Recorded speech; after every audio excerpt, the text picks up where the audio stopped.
Kota Solo merupakan kota yang buat saya penuh dengan kenangan. Saya nggak akan pernah melupakan kota ini. Kenapa? Karena di kota inilah akhirnya saya bisa melihat kebesaran Tuhan yang tidak akan pernah meninggalkan anak-anaknya. Mungkin memang pada waktu itu orang melihat, wah ini kecelakaan. Kebayang saudara dari kecil sampai besar, saya kepingin sekali jadi pramugari. Pada waktu tadi pesawat mendarat, tepat di kota Solo, refleks air mata saya netes. Kenapa? Karena ternyata hidup saya berubah. Mungkin sekeliling saya berpikir, wah Laura tamat sudah, Laura gak ada lagi. Semenjak dia mengalami kecelakaan di mana pesawat tempat saya bertugas hari itu pada waktu mendarat tiba-tiba pesawat ini keluar landasan, nabrak pagar dan berhenti tepat di atas kuburan. Itu terjadi di tahun 2004. So hari ini saya masih bisa bertemu dengan saudara-saudara sekalian. Hari ini masih bisa berjalan dengan tongkat dan masih diberikan kehidupan. Ini semua hanya karena kebaikan Tuhan saja. Ketika pesawat ini mendarat yang tadi keluar landasan berhenti di atas kuburan. Pada waktu itu ada penumpang kami, dia menjadi wartawan. Dia wartawan Antv. Sebenarnya hari itu dia cuma mau kasih lampu untuk penumpang jalan. Untuk kasih lihat karena keadaan gelap sekali. Sangat gelap. Jadi pada waktu dia nyalain lampu ternyata dia pun kaget. Kalau pesawat ini sudah mengalami kecelakaan. Ketika orang tua saya berlutut dia dikabarkan, Ibu, tabah ya bu, anak ibu ngalamin kecelakaan dan sekarang anak ibu hilang. Dan hari itu ketika orang tua saya dengar kabar seperti itu, dia langsung berlutut dan minta tolong Tuhan, tolong topangkan tanganmu Bapak, anakmu tidak akan jatuh tergeletak.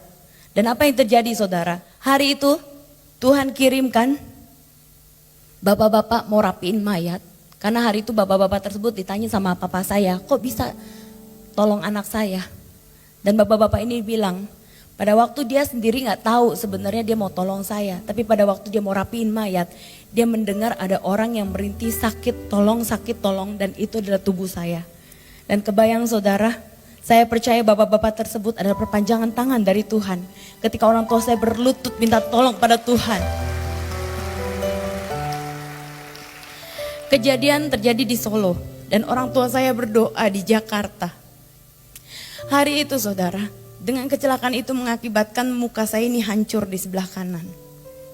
Tulang pipi saya itu tadinya kebacok, tapi remuk. Jadi matanya jatuh ke bawah, tangannya copot, pinggangnya patah dan kakinya patah.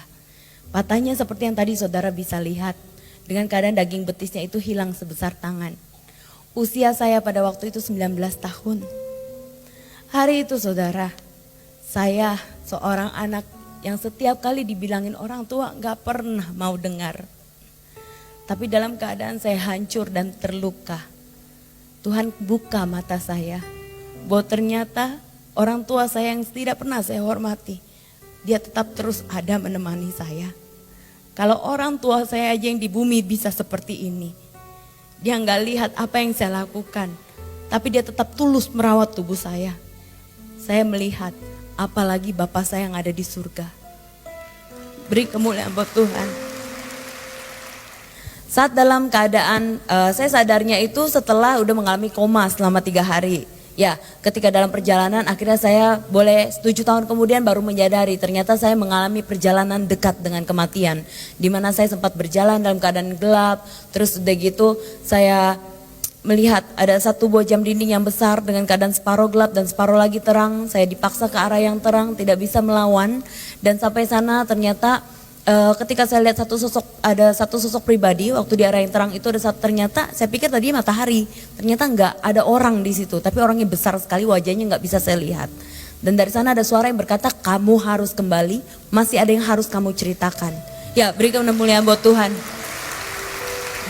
Saya nggak tahu apa itu, tapi saya percaya sekarang itu adalah perjumpaan pribadi saya dengan Bapak. Karena dari situ saya bisa merasakan cintanya yang begitu tulus luar biasa. Nah, singkat cerita ketika saya terbangun, saya ada di ruang ICU dan mama saya terus panggilin nama saya. Kalau saudara bisa lihat ini keadaan kaki saya, di tengah-tengahnya itu ada putih-putih ya. Ya kelihatan ya, benar itu tulang kaki saya. Jadi dengan keadaan pen itu nancep sampai ke tulang. Butuh proses dan waktu yang begitu lama. Total operasi yang saya harus jalani banyak sekali. Di bagian wajah saya ini 5 kali, tangan saya copot, kembali pinggang udah lebih baik, kaki dari 2004 sampai 2017 bulan Juni kemarin 19 kali. Banyak sekali saudara. Tapi seperti yang saudara lihat hari ini, saya masih bisa berdiri tegak. Itu semua hanya karena kekuatan dari Tuhan saja. Apa yang Tuhan buat dalam hidup saya memang gak mudah untuk saya bisa memahami saudara. Tapi saya selalu ingat ketika dalam keadaan saya down, ketika dalam keadaan saya lemah, ketika dalam keadaan saya gak mampu lagi untuk menatap orang yang melihat saya. Saya cuma bilang, Ma, aku tuh dari kecil kepengen gede jadi pramugari. Tapi sekarang aku cuma terbaring lumpuh di atas ranjang. Apa yang harus aku lakukan?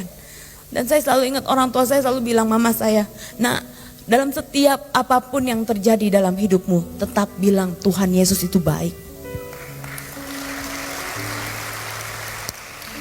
Mama yakin Tuhan akan buat kamu normal, jauh lebih cantik daripada sebelumnya. Saudara, gak gampang saudara, muka penyok, mata keluar. Bagaimana saya bisa lihat gambaran cantik itu?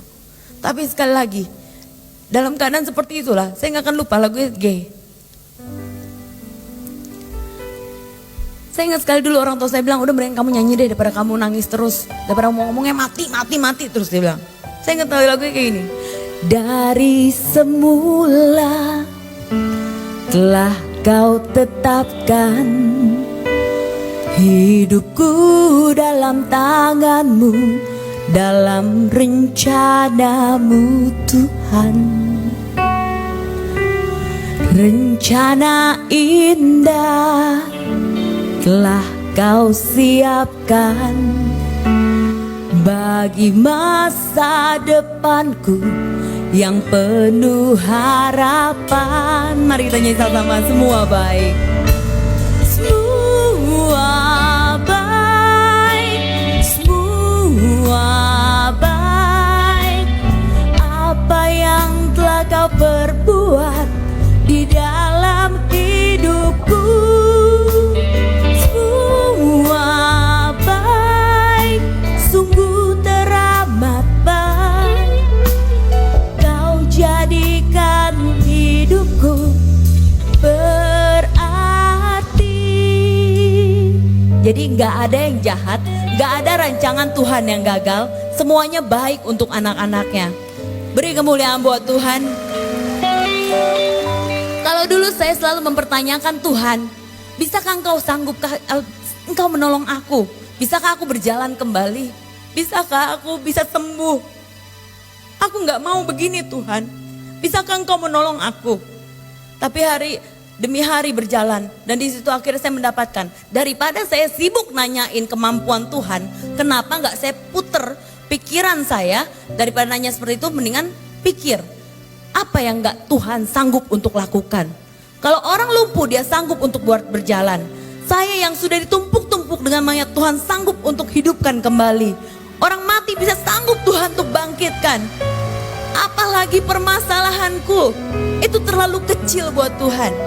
Dari situlah saudara, akhirnya saya mengalami perjumpaan pribadi dengan Tuhan. Banyak hal yang saya boleh terima, boleh dengan cepat di multimedia. Apa saja yang dialami, saya mengalami perubahan pikiran saudara. Yang tadi daripada terus ngeluh, mendingan mengucap syukur dalam segala hal. Karena itulah yang dikehendaki oleh Tuhan. Dulu saya minder sekali saudara. Untuk bertemu dengan orang aja saya malu sekali. Tapi kenapa saya harus pikir kayak gitu? Kebenaran firman akhirnya dibukakan. Apa saudara? Karena Tuhan membuat kita itu berharga. Dan kita itu kepunyaan Tuhan. Jadi ketika Tuhan katakan, kamu keberhargaannya aku. Kamu kepunyaanku. Kenapa kamu harus minder? Nah semenjak itu akhirnya saya putuskan, oke Tuhan, aku mau keluar untuk bersaksi, untuk melayanimu. Tidak peduli badanku harus, bahkan kaki harus nyeret-nyeret. Kaki saya sempat kecil saudara, dengan keadaan tulangnya itu tulang kaki itu benar-benar tadinya diangkat sama dokter, terus diimplan dari Amerika, dipasang. Karena kaki nggak dipakai buat jalan, nggak boleh buat jalan, jadi kakinya kecil. Sampai nyeret jalan pakai tongkat, berkali-kali saya jalan pun jatuh dengan tongkat ini. Tapi saya pikir yang bermasalah kan kaki saya. Anggota tubuh saya yang lainnya nggak apa-apa. Jadi ya it's okay, asalkan bagian tubuh saya yang lain masih bisa memuji Tuhan, kenapa saya harus minder? Ya beri kemuliaan buat Tuhan. Tuhan melihat hati saudara. Tuhan melihat hati ketika saya mau melayani untuk Tuhan. Tuhan terus provide. Tidak pernah dibiarkan kekurangan saudara. Hati saya diubahkan. Yang tadinya kalau ngomongin sama orang tua, apa sih? Lebih galak. Bayangin, setiap kali ngomongin sesuatu saya lebih galak. Tapi akhirnya hati saya diubahkan. Dan ketika benar saudara firman, ketika kita hormat sama orang tua, rejeki, itu berkat, umur panjang, itu benar-benar tercurah. Boleh gambar selanjutnya? Yuk, dengan cepat. Next. Ini operasi wajah saya saudara, yang kelima kalinya. Jadi dokter taruh plat metal seumur hidup saya di bagian pipi sebelah kanan. Ya, jadi saya kalau ke airport tadi bunyi, ya bunyi. Tapi kalau dipikir dari ujung rambut, telapak kaki semua jahitan. Tapi kalau pikir-pikir sekarang gak jelek lah ya. Gak jelek ya. Nanti kalau saudara mau lihat saya dari deket, hidung, kepala semuanya jahitan saudara. Boleh gambar selanjutnya? Ini dia ketika saya duduk di kursi roda, yang tadi mama udah di makeover sekarang ya. Kalau dulu pacinko habis orang selalu nanya saya ini orang apa? Mama Chinese, papa Chinese, Manado, Ambon, Belanda. Nah bulenya kena adik saya kena Cina Manadonya gitu ya. Jadi mukanya kayak gado-gado saudara ya. Jadi pada waktu ketika saya duduk di kursi roda ini, Tuhan pulihkan hubungan kami. Saya minta maaf sama orang tua saya, dan yang membuat saya kaget adalah orang tua saya maafin saya. Maaf saudara, punya anak lumpuh umur 19 tahun gak gampang loh. Tapi dengan kasihnya, dengan tulus merawat tubuh saya. Di situ saya melihat bahwa teladan jauh lebih berbicara daripada kata-kata saudara. Boleh gambar selanjutnya? Perubahan hidup, itulah yang saya alami. Banyak sekali yang saya terima dari Tuhan saudara. Ketika kita sungguh-sungguh setia sama Tuhan, dia gak akan pernah ninggalin anak-anaknya saudara. Tuhan kita adalah Tuhan yang sungguh luar biasa saudara. Ya beri kemuliaan buat Tuhan. Boleh gambar selanjutnya? Ketika saya pulang ke Indonesia, sahabat-sahabat saya datang menyambut saya saudara. Saat itu hati saya hancur sungguh hancur. Tapi ternyata dari kecelakaan itu Tuhan memberhentikan saya. Dari jadi pramugari manusia, dipindahkan untuk jadi pramugarinya Tuhan Yesus sendiri. Tetap berkeliling, tetap bukan hanya seluruh Indonesia toh saudara. Sampai bangsa-bangsa. Sampai kemarin, ya beri kemuliaan buat Tuhan. Boleh gambar selanjutnya? Foto saya sebelah kiri sebelum kecelakaan, sebelah kanan setelah kecelakaan. Cantikan mana masing-masing sendiri jawab dalam hati ya. Boleh gambar selanjutnya? Gak ada yang berubah saudara. Anak-anak Tuhan itu hatinya itu kalau punya Tuhan, hidupnya penuh dengan sukacita. Tantangan, badai, topan apapun dalam hidupnya tidak akan mempengaruhi sukacitanya. Jadi coba lihat di sebelah kiri, sebelah kanan, coba cantik-cantik, ganteng-ganteng gak? Penuh sukacita hari ini? Amin. Boleh gambar selanjutnya? Ini dia sebelah kiri. Ini buku yang saya tuliskan. Saya gak pernah bisa nulis buku, tapi ya lewat jalannya Tuhan dan saya mau dibentuk melayani untuk Tuhan. Melalui buku ini saya terima banyak sekali surat saudara. Di mana ada surat-surat yang ngomong, ya kakak begitu saya baca saya terinspirasi sekali. Saya gak jadi bunuh diri, saya jadi semangat baru. Saya bilang itu semua hanya karena Tuhan saja. Di sebelah kiri ini bukunya sudah bagus saudara. Dulu waktu saya nulis saya gak tahu siapa yang mau beli saudara. Bayangin, dulu covernya merah. Dan ketika buku ini terbit ternyata promosi itu selalu datangnya dari Tuhan. Ketika buku ini ada di toko buku, ada bapak-bapak jalan-jalan di toko buku beli buku saya, dan bapak-bapak ini adalah Andi Esnoya. Dan saya diundang dalam acara Kick Andy saudara. Gak sampai 1 tahun buku ini laku begitu banyak, puluhan ribu kopi. Jadi sekarang buku ini saya pakai untuk balik lagi, menghasilkan buah-buah. Kalau saudara lihat lambang ini di toko buku Gramedia, itu punyanya Tuhan yang boleh kami dipercayakan untuk dikelola. Boleh gambar selanjutnya? Banyak buku, banyak sekali saudara yang gak bisa kami taruh satu persatu. Tapi sekarang yang sedang kami siapkan adalah tangan Tuhan sedang merendah. Jadi ibu-ibu, bapak-bapak, jika ada yang punya kesaksian, nanti akan lihat di akhir kesaksian saya akan taruh alamat untuk bisa dikontak. Banyak sekali yang Tuhan buat dalam hidup saya. Banyak sekali saudara. Kalau hari ini ketika saya mendarat di kota Solo, air mata saya menetes. Begitu banyak menyimpan kepedihan. Kenapa? Karena teman yang duduk di sebelah kanan saya kepalanya hancur ketika meninggal. Kapten yang duduk di belakang saya meninggal, saudara. Semua penumpang bisnis meninggal.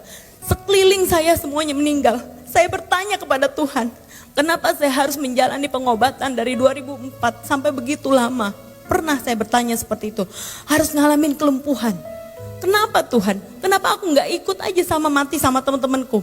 Tapi apa yang terjadi saudara? Kalau Tuhan katakan belum waktunya. Justru aku masih kasih kamu kesempatan untuk memuliakan namaku. Pakai itu. Sekarang kebayang Tuhan begitu baik dalam hidup saya. Jika saya putuskan untuk berhenti melanjutkan hidup saya pada waktu itu ketika ngalamin kecelakaan itu. Jika saya putuskan untuk tidak bangkit kembali, mungkin saya gak bisa terima begitu banyak yang Tuhan sediakan untuk saya. Sampai bulan Maret kemarin, ada waktu ketika saya diundang oleh pemerintah Korea. Untuk pemerintah Korea meminta bantuan untuk buku-buku di Korea diterbitkan di Indonesia. Di situ di satu forum itu saya didudukan dengan ternyata firman berbicara kembali. Aku akan mendudukan engkau dengan para raja-raja. Dari Vietnam, dari Thailand, dari China, dari seluruh dunia saudara. Siapa saya? Saya bukan siapa-siapa. Tapi saya punya Bapa yang sangat-sangat luar biasa saudara. Penantian begitu panjang, terus berharap pada Tuhan apapun keadaanmu. Dan ketika tanggal 27 Maret kemarin, Tuhan kasih saya hadiah yang sungguh luar biasa. Apa saudara? Waktu saya doa, selesai doa, pada waktu hari saya ulang tahun tanggal 25 Maret, terus udah gitu saya diingatkan, ayo minta hadiah. Terus saya bilang, ya Tuhan, izin deh, semuanya udah engkau kasih, mau minta hadiah apa gitu kan? Terus cuma saya bilang, Tuhan gini deh, kasih tahu aku gimana caranya untuk bisa menyenangkan hatimu. Kalau aku dapat itu, aku udah seneng. Tanggal 27 Maret saudara, ketika pada waktu ketemu dokter, dokter bilang hasil CT scan saya di kaki, dia bilang gini, Laura, ini hasil CT scan kamu sudah membuahkan hasil yang baik. Jika Tuhan izinkan tahun ini bukan hanya saja bisa berjalan, tapi kamu bisa menari dan juga berlari. Hari ini yang mau saya katakan kepada saudara, apapun keadaanmu, apakah Tuhan yang saya sembah dengan Tuhan saudara adalah Tuhan yang sama?